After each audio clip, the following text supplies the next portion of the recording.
Olá, alunos, tudo bem? Nesse vídeo, nós vamos aprender sobre a pré-história. Para entender sobre esse assunto, é importante que você assista ao vídeo anterior, onde eu explico como a história está organizada e quais são os períodos históricos. Iniciaremos então pela pré-história, que é um período que vai até 4000 a.C. Para realizar esse estudo, nós vamos estudar o nosso livro didático, que é esse que está na tela. O ser humano sempre teve curiosidade de saber da onde nós viemos. Então, surgiram várias teorias. As duas teorias que nós vamos estudar aqui são o criacionismo e a teoria evolucionista. O criacionismo, na verdade, é uma crença, e o evolucionismo é a base de dados que a ciência conseguiu chegar. Durante a maior parte da história humana, as explicações sobre a origem da vida na Terra estiveram ligadas à religião.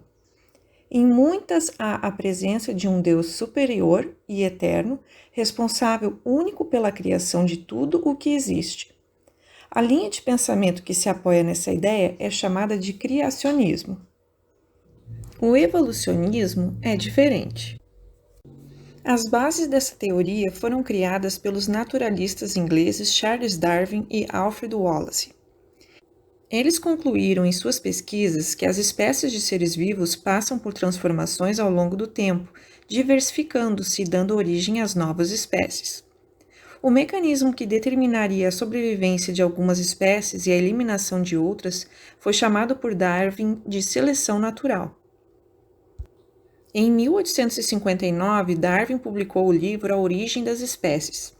Nele, detalhou o processo de seleção natural e introduziu a ideia revolucionária para a época, de que o ser humano também é resultado do processo de evolução por seleção natural. Suas ideias chocaram a sociedade europeia, porque contradiziam a ideia bíblica de que os seres humanos, assim como os outros seres vivos, haviam sido criados por Deus e, portanto, seriam perfeitos e imutáveis. O gênero Homo. O gênero Homo, do qual fazemos parte, originou-se há cerca de 2 milhões de anos. Diferentemente dos australopitecos, ele apresentava maior volume cerebral e habilidade nas mãos. Há várias espécies conhecidas do gênero Homo, sendo as principais as que estão listadas a seguir: Homo habilis, Homo erectus, Homo neanderthalensis e o Homo sapiens. Esse era o Homo habilis. Ele já tinha a habilidade de fabricar utensílios simples de pedra. Alimentava-se de vegetais e carne, e provavelmente desenvolveu uma forma de linguagem. Ossos dessa espécie de 2 milhões de anos atrás foram encontradas no leste da África. Homo erectus. O Homo erectus, além de utilizar utensílios de pedra lascada, como machados, era bom caçador. Foi provavelmente a primeira espécie a deixar a África. Em 2001, pesquisadores encontraram na Geórgia, na Europa Oriental, ossos humanos que foram classificados como pertencentes à espécie do Homo erectus. Homo neanderthalensis. Essa espécie é muito parecida com o ser humano moderno. Ele era caçador e suas diferentes subespécies habitaram a Europa e a Ásia Ocidental entre 230 mil e 30 mil anos atrás. Homo sapiens. O Homo sapiens surgiu entre 190 mil e 150 mil anos atrás, nas savanas africanas, e se espalhou depois por todos os continentes. Construiu instrumentos variados e mais sofisticados, desenvolveu a linguagem e expressões artísticas. O Homo sapiens, ou seja, o homem moderno, foi a única espécie do gênero Homo que conseguiu sobreviver. A origem do gênero Homo é um dos grandes mistérios da evolução humana. A chegada dos seres humanos aqui na América demorou um pouco mais. Alguns estudiosos acreditam que as terras americanas começaram a ser povoadas há 12 mil anos, quando os primeiros grupos humanos, vindos da Ásia, atravessaram o Estreito de Bering, entre a Sibéria, na atual Rússia, e o Alasca, nos Estados Unidos. Essa travessia teria ocorrido na última glaciação, período em que o Estreito de Bering estava coberto de gelo, unindo o continente americano e o asiático. Os grupos humanos que chegaram à América por esse caminho fizeram um trajeto a pé, provavelmente perseguindo grandes animais. Os indígenas brasileiros têm traços que podem ser associados aos nativos dos países da Ásia, como o Japão e a China. A vida no Paleolítico. Os pesquisadores deram o nome de Paleolítico, que significa pedra antiga ou pedra lascada, ao longo período que vai do aparecimento do gênero Homo há cerca de 2 milhões de anos, quando os hominídeos começaram a fabricar diversos utensílios de pedra, até o início da prática da agricultura, ocorrida há aproximadamente 10 mil anos.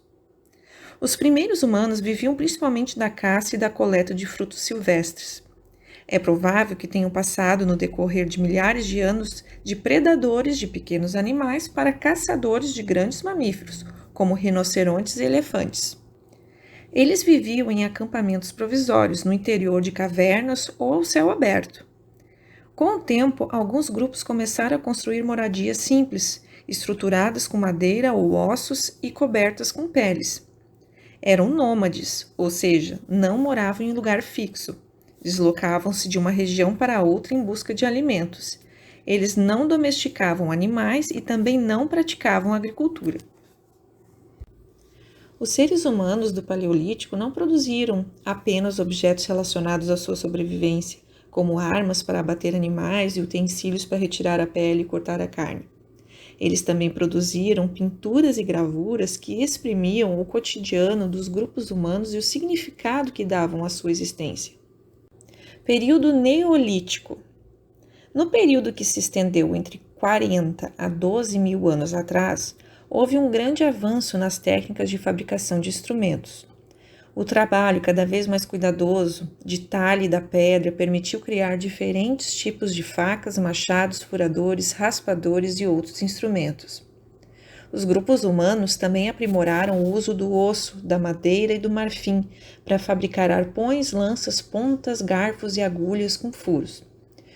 Com os novos objetos, puderam desenvolver a pesca, construir abrigos artificiais e organizar caças coletivas de grandes manadas. Com a produção de panelas de cerâmica, o ser humano pôde cozinhar a carne que obtinha por meio de caça, tornando-a mais macia e nutritiva. Os potes de cerâmica com tampa também permitiram armazenar grãos e líquidos, conservando-os. O cultivo das primeiras espécies de plantas ocorreu no Extremo Oriente e no Crescente Fértil, por volta de 10 mil anos atrás, ou 8 mil a.C. O Crescente Fértil se estendia do vale do rio Nilo, no Egito, até as margens dos rios Tigre e Eufrates, onde atualmente se localiza o Iraque. A prática agrícola mudou a vida dos grupos humanos e exigiu esforço para planejar a época do plantio e da colheita, organizar a comunidade para realizar o trabalho e providenciar os instrumentos necessários para a derrubada de mata e cultivo dos campos. Foram tantas mudanças que esse processo foi chamado de Revolução Agrícola do Neolítico. A agricultura mudou muito a vida dos seres humanos e de toda a natureza, tornando o ser humano um ser que nós chamamos de sedentário, resultando num grande crescimento populacional e uma produção agrícola excedente, o que originou as primeiras trocas, o que favoreceu o surgimento do comércio e, a partir daí, o surgimento das cidades. O surgimento da escrita vai marcar o final da pré-história. Um dos principais resultados do surgimento das cidades e do Estado foi o desenvolvimento da escrita, por volta de 4000 a.C. Com a escrita, o ser humano criou também uma forma de registrar suas ideias e sentimentos e de se comunicar. Os registros escritos têm grande importância para o conhecimento das diferentes experiências humanas no passado.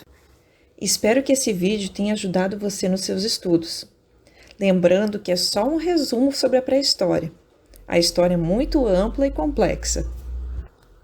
O nosso próximo vídeo vai ser sobre o período seguinte, a Antiguidade. Nos encontramos lá e bom estudo para você!